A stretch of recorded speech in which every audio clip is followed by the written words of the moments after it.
ये Adventist world radio की हिंदी सेवा है और आप सुन रहे हैं कार्यक्रम जीवन धारा।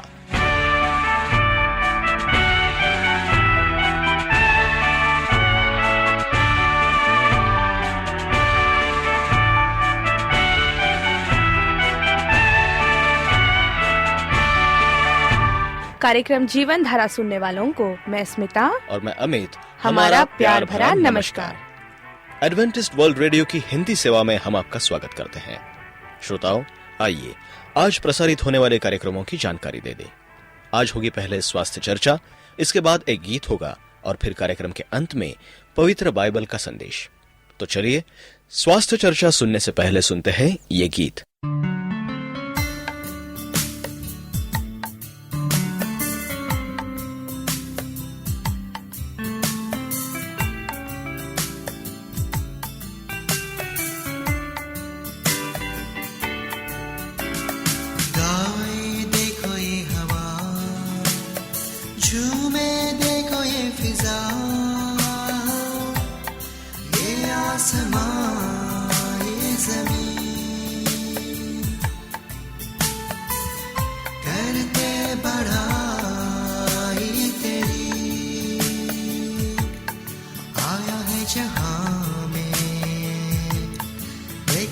खुशी और हरियाली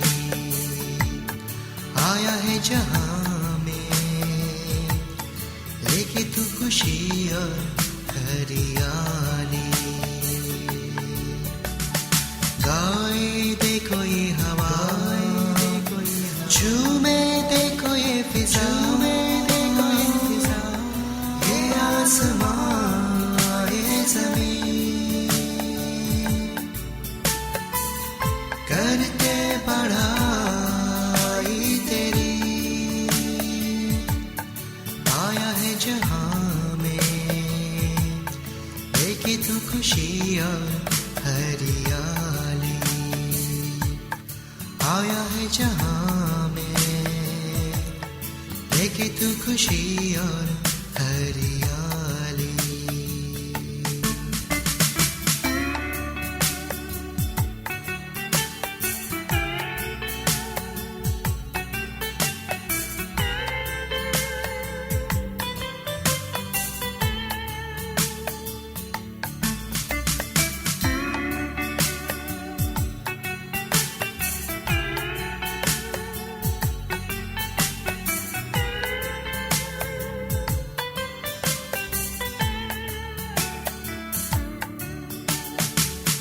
तूने बनाया यीशु हमको नया,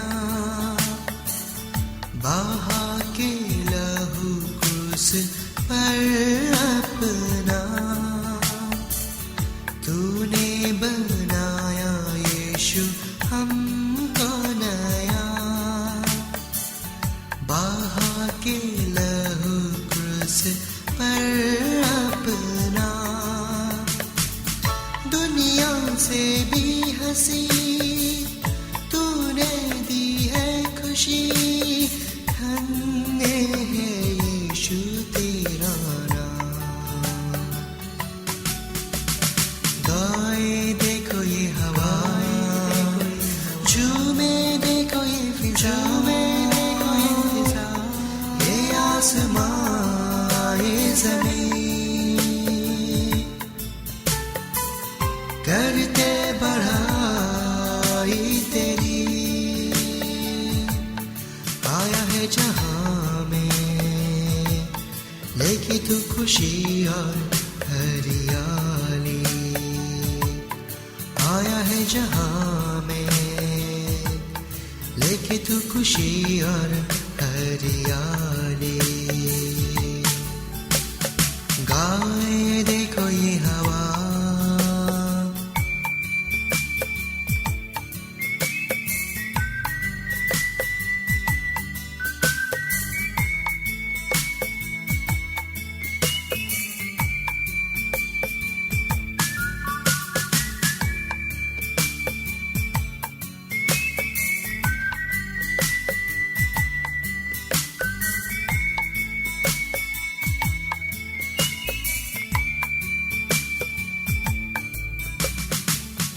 तूने दिया है यीशु जीवन ये उपहार, कैसा अनोखा तेरा हमसे है प्यार।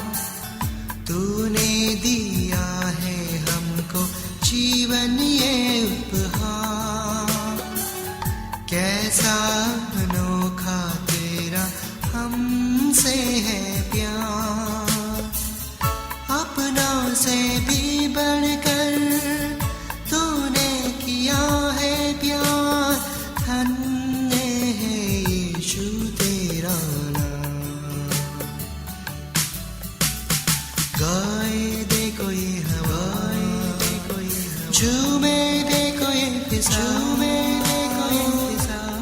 ये आसमां ये ज़मीन,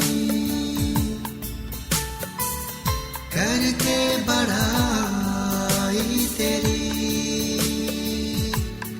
आया है जहां में लेके तू खुशी और हरियाली, आया है जहां में लेके तू खुशी और हरियाली। गाए देखो ये हवा, झूमे देखो ये फिजा, ये आसमां ये ज़मीन, करते बढ़ाई तेरी। आया है जहां में लेके तू खुशी और हरियाली, आया है जहां में लेके तू खुशी और हरियाली, आया है जहां में लेके तू खुशी और हरियाली।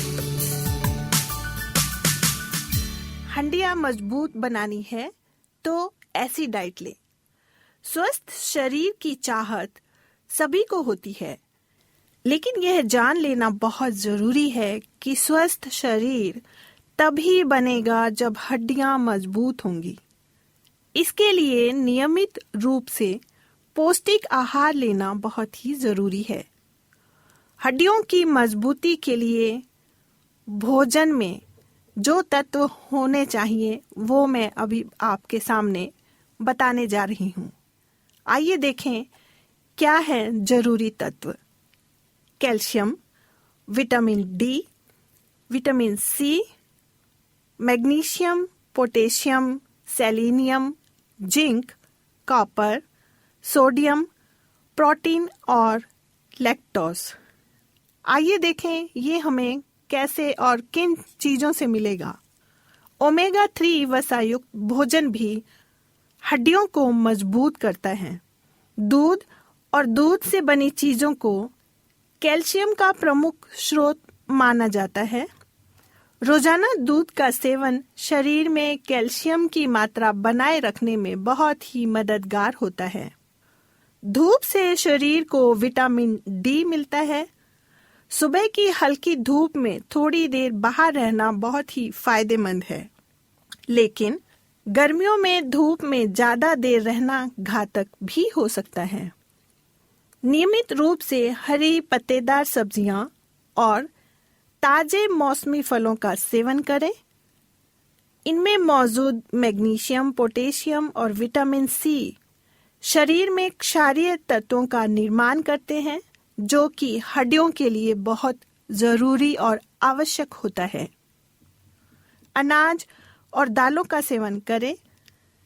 इनमें मौजूद प्रोटीन की भरपूर मात्रा हड्डियों के लिए मुफीद साबित होती है। तो प्रिय श्रोताओं, आज हमने देखा कि हमें अपनी हेल्दी हड्डियों के लिए कौन सी डाइट लेनी चाहिए। परमेश्वर आपको हमेशा तंदुरुस्त रखे। आप एडवेंटिस्ट वर्ल्ड रेडियो का जीवन धारा कार्यक्रम सुन रहे हैं। यदि आप पत्राचार द्वारा यीशु के जीवन और उनकी शिक्षाओं पर या फिर स्वास्थ्य विषय पर अध्ययन करना चाहते हैं तो आप हमें इस पते पर लिख सकते हैं। हमारा पता है voice of prophecy, 11 Hailey road, नई दिल्ली 110001, इंडिया। मृत्यु के बाद क्या होता है, भाग 4। प्रिय रेडियो मित्रों, प्रभु यीशु मसीह के मधुर सामर्थी नाम में आपको भाई मॉरिस माधो का नमस्कार। मित्र, व्यक्ति दुखी होता है जब एक प्रिय जन मरता है, क्योंकि मृत्यु उस व्यक्ति का अभाव है जो समझ से परे गुमनामी में खो जाता है। एक पुत्र ने ये कहा कि जब उसके पिता और कुछ ही समय बाद उसकी माता की मृत्यु हो गई, उसकी पीड़ा और गहरे अभाव की भावना से उसे ऐसा महसूस हो रहा था कि वो भावनात्मक रूप से डूब रहा था। शायद आप भी समान रूप से दुखी हुए हों। आपने शायद सोचा हो कि आपके प्रियजन कहाँ हैं, कि आप कभी उन्हें दोबारा देखेंगे।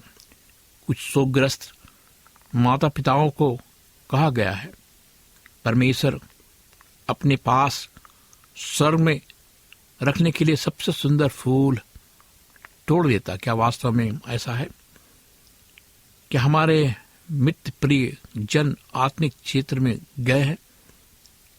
क्या ये वो है जिसे कुछ लोग निर्वाण कहते हैं, जिसका वर्णन सब पीड़ा इच्छा से मुक्त एक आनंदपूर्ण अवस्था के रूप में किया गया है? क्या जिनसे हम प्रेम करते हैं वे परदेश में अमर जीवन के द्वारा प्रवेश कर चुके हैं, या जैसे दूसरे दावा करते हैं, क्या मृत्यु उनके लिए अंतहीन यातना में पतन है, जिन्होंने परमेश्वर को अप्रसन्न किया है? क्या मृत्यु जन हमारा जीवन प्रभावित कर सकते हैं? ऐसे प्रश्नों के सत्पूर्ण उत्तर पाने के लिए हमें परमेश्वर के वचन बाइबल को जांचने की जरूरत है। प्राचीन तत्वज्ञानी यूनानी सुकरात और अफलातून मानते थे कि पुरुष और स्त्री के अंदर जरूर कुछ ऐसा होगा जो स्वाभाविक रूप से अमर है। एक प्राण जो मृत्यु के समय बच जाता है वास्तव में कभी नहीं मरता। पृथ्वी भर में आज करोड़ों लोग इस पर विश्वास करते हैं। ये विश्वास अक्सर मृत जनों का उतना ही भय भी उत्पन्न करता है जितना कि उनके हित की चिंता। बाइबल हमें मृत जनों के बारे में बहुत भिन्न शिक्षा देती है। मृत जनों की अवस्था पर विचार करते समय हमें याद रखना चाहिए कि हमारे मौलिक पिता आदम के पास एक प्राण नहीं था, वो स्वयं एक प्राण था। वो स्वयं एक प्राण था। आप समझ रहे होंगे मेरी बात को। वो एक स्वयं प्राण था। सृष्टि के विस्मय प्रेरक कार्य में परमेश्वर ने मनुष्य प्राण को पृथ्वी के मूल तत्वों से बनाया और फिर उसमें जीवन का श्वास फूंक दिया। उत्पत्ति 2:7 में बताता है, यहोवा परमेश्वर ने आदम को भूमि की मिट्टी से रचा, उसके नथनों में जीवन का श्वास फूंक दिया। आदम जीवता प्राणी बन गया। आदम का जीवन श्वास लेने के द्वारा कायम था। ध्यान से सुने, आदम का जीवन श्वास लेने के द्वारा कायम था। फिर भी जब परमेश्वर ने आदम के अंदर जीवन का श्वास डाला तब मनुष्य के फेफड़े में मात्र वायु फूंकने से अधिक सम्मिलित था। बाइबल जीवन शक्ति के बारे में बोलती है। पांचवें जीवित सृष्टि में सक्रिय है। उत्पत्ति 7:22। जीवन शक्ति क्या है? ये जीवनदायी तत्व है जो परमेश्वर ने आदम की निर्जीव देह में डाला। तब ये शक्ति श्वास प्रक्रिया के द्वारा कायम रखी गई। भजन संहिता में लिखा है, वो आयत मरने वालों के बारे में बोलती है। उसकी आत्मा निकल जाती है, वो फिर से अपनी भूमि में चला जाता है।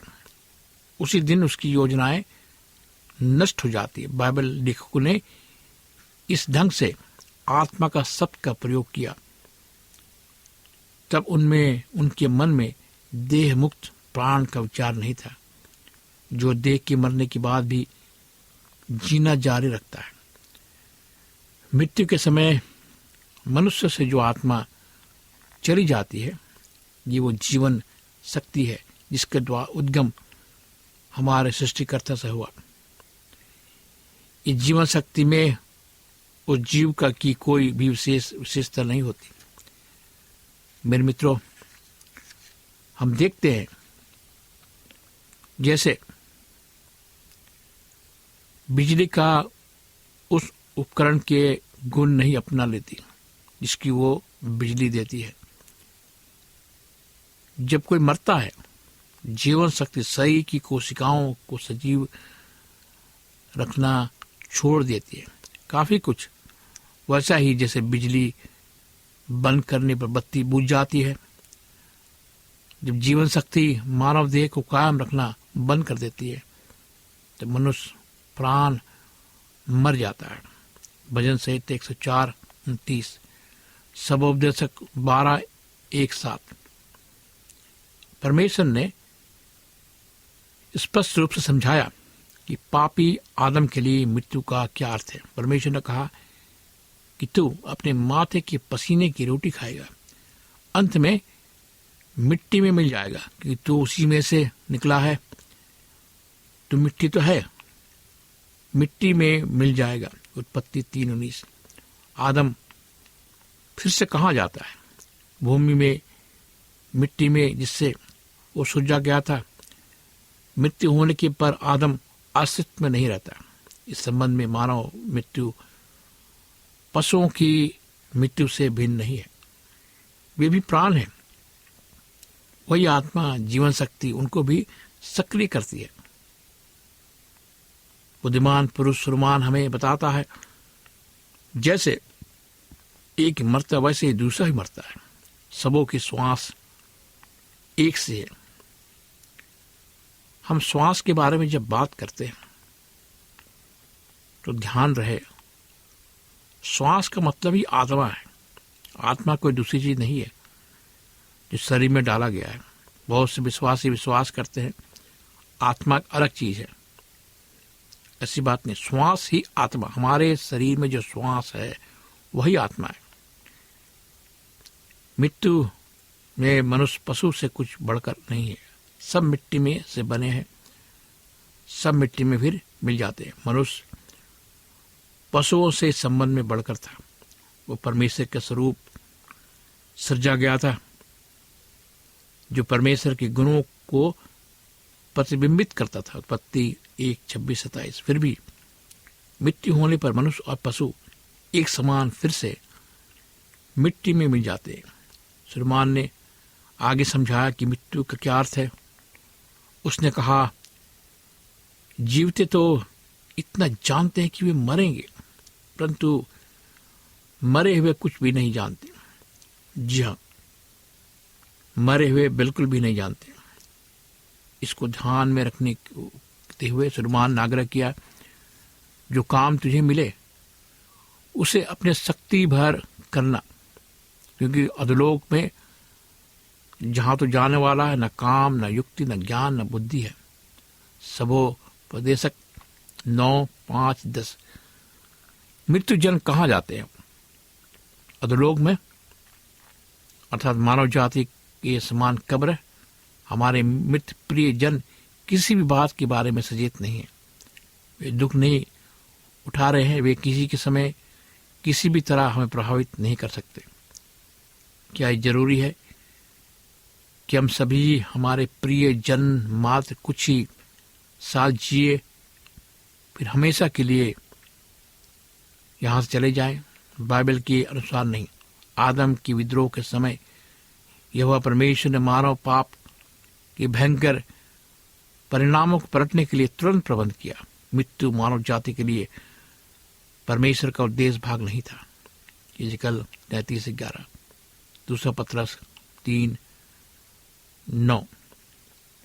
मेरे मित्रों, ये परमेश्वर का उद्देश्य है कि हमें हमारे मित्र प्रिय जनों को आदमी मृत्यु से बचाए, यानी आदम की मृत्यु से बचाए। इसलिए परमेश्वर का वचन मृत जनों को लेख सोए हुए व्यक्ति के रूप में करता है। जो इंसान मरता है वो सोता रहता है। उदाहरण के लिए जानने पर उसका मित्र लाजर मर गया था। यीशु मसीह ने शिष्यों से कहा, हमारा मित्र लाजर सो गया है, परंतु मैं उसे जगाने जाता हूं। चूंकि शिष्य को इस कथन का अर्थ तुरंत नहीं समझ आया, यीशु ने साफ साफ कहा, लाजर मर गया है। तब यीशु बेतनिया नगर गया, जहां लाजर की बहनें मर्ता मरियम अपने भाई की मृत्यु का शोक मना रही थी। यीशु ने मर्था को कहा, तेरा भाई जी उठेगा। तब उसने मानव परिवार पर मृत्यु के प्रभाव को पलटने के परमेश्वर के उद्देश्य पर अपना विश्वास व्यक्त किया। उसने कहा कि मैं जानती हूं अंतिम दिन में पुनरुत्थान के समय वो जी उठेगा। यूहन्ना 11:23-24। मित्रों, हम देखते हैं मृत्यु के बाद एक अमर प्राण से कहीं और जीते रहने के बारे में मर्था ने कुछ नहीं कहा। ये विश्वास नहीं करते थे कि लाजर अपने अस्तित्व को जारी रखने के लिए अब किसी आत्मिक क्षेत्र में जा चुका था। मर्था को मृतकों में से पुनरुत्थान की अद्भुत आशा में विश्वास था। उसने ये नहीं समझा कि एक अमर प्राण लाजर के शरीर से निकल गया था, बल्कि ये समझा कि उसका मृत भाई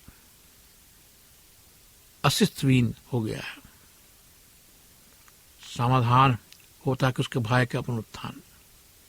यीशु मसीह को यहोवा परमेश्वर ने मानव जाति को छुड़ाने की शक्ति दी है।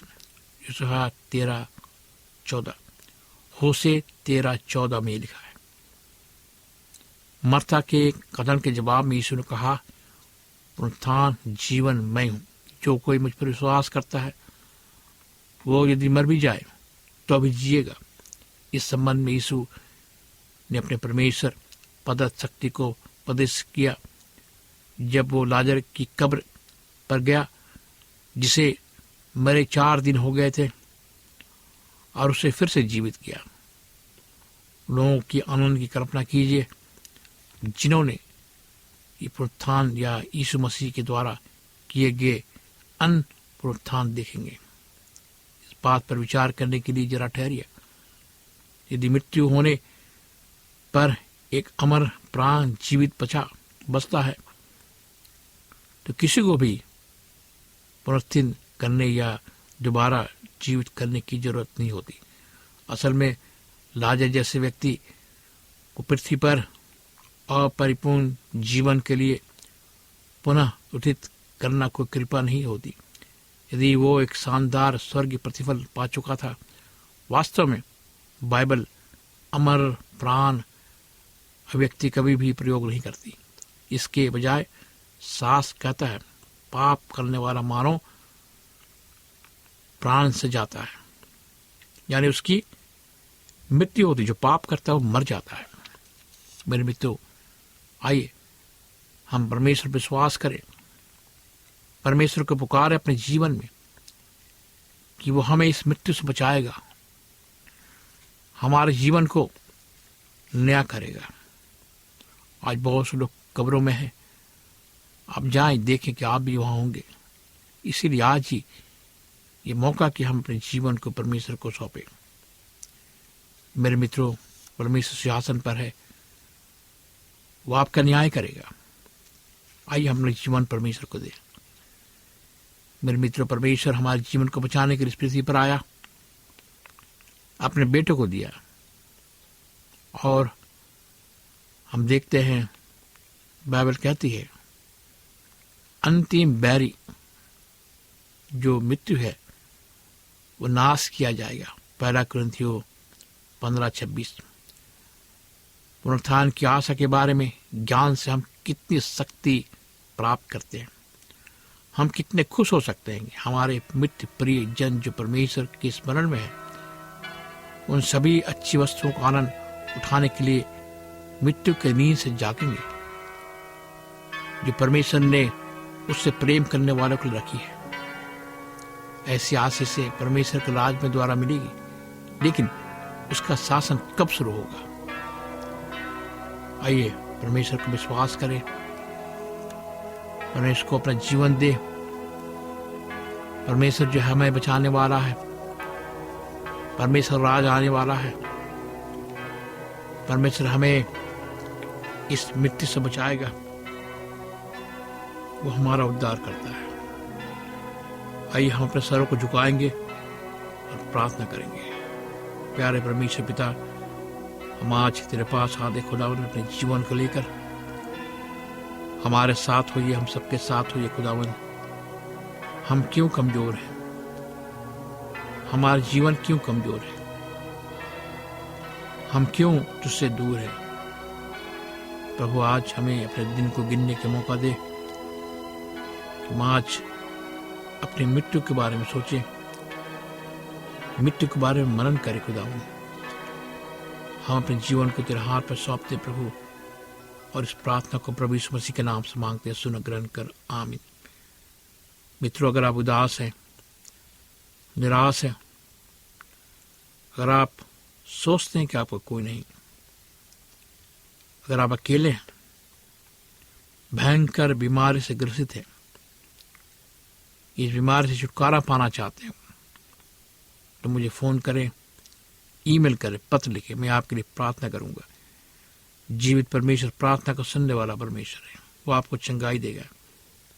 मेरा फोन नंबर लिखें, मेरा फोन नंबर है 9689231702, 9689231702।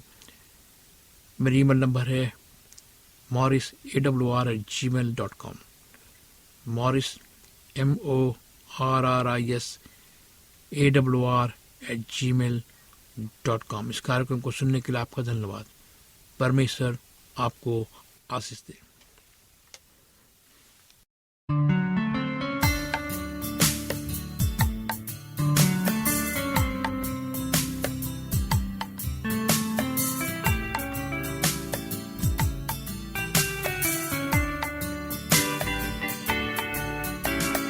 गाए देखो ये हवा, झूमे देखो ये फिजा, ये आसमां। यदि आपका कोई प्रश्न या सुझाव हो तो हमें अवश्य लिखिए। हमें आपके पत्रों का इंतजार रहेगा। हमारा पता है कार्यक्रम जीवन धारा, Adventist world radio, post box 17, Pune 411001, Maharashtra, India. पता एक बार फिर नोट कर ले। कार्यक्रम जीवन धारा, Adventist world radio, post box 17, Pune 411001, Maharashtra, India. और अब हमारा समय यहीं पर समाप्त होता है। इसी समय इसी मीटर बैंड पर आपसे फिर भेंट होगी। तब तक के लिए मैं स्मिता और मैं अमित, हमें आज्ञा दीजिए। प्रभु आपको आशीष दे।